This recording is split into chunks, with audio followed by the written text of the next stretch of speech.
Berbicara tentang sejarah, tentu kita memahami bagaimana kehidupan di masa lalu untuk membantu kehidupan di masa yang akan datang. Seperti buku yang saya baca secara online berjudul Ensiklopedia Peninggalan Bersejarah di Indonesia. Saya tak akan mengupas seluruh isi buku, namun terdapat beberapa hal terkait dengan masjid. Saat ini, umat Islam tentu sangat merindukan masjid dengan nuansa yang kental di bulan Ramadan.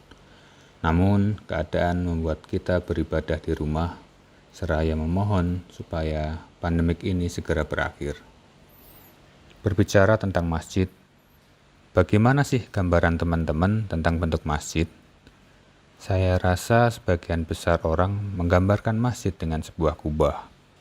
Namun setelah membaca buku ini, terlihat bahwa masjid di Nusantara sebagian besar tak beratapkan kubah.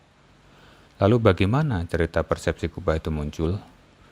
Jadi, sebenarnya ajaran Islam tidak membawa secara langsung tradisi budaya fisik.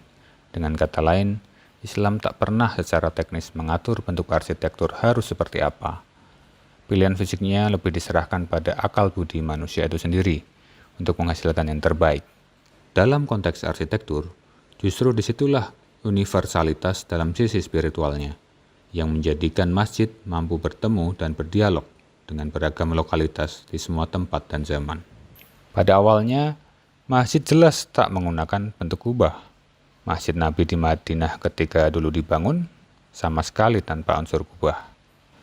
Atap kubah diduga berasal dari Bizantium dan Persia. Ketika Islam menyebar berinteraksi dengan budaya peradaban lain, tampaknya Islam tak segan mengambil pilihan bentuk yang sudah ada. Kubah pada awalnya diprediksi semata-mata tuntutan fungsional, yakni keinginan untuk membentuk struktur bentang lebar pada ruang masjid. Pada perkembangan selanjutnya, tampaknya ia telah dipersepsi sebagai ciri dan simbol masjid oleh masyarakat dimanapun berada. Padahal, masjid-masjid di Indonesia selama hampir 5 abad tak pernah menggunakan unsur kubah. Atap kubah baru masuk Indonesia akhir abad ke-19. Bahkan di Jawa, atap kubah pada masjid baru digunakan pada pertengahan abad ke-20, seperti Masjid Syuhada di Yogyakarta. Jadi sebenarnya, masjid itu tak harus selalu identik dengan kubah ya teman-teman. Tiap masjid di daerah tentu memiliki bentuk sesuai tradisi atau lokalitas di daerah tersebut. Jika ingin mengetahui lebih banyak, teman-teman bisa mengunduh aplikasi Perpustakaan Bank Indonesia di smartphone masing-masing. Perpustakaan Bank Indonesia, share a million stories.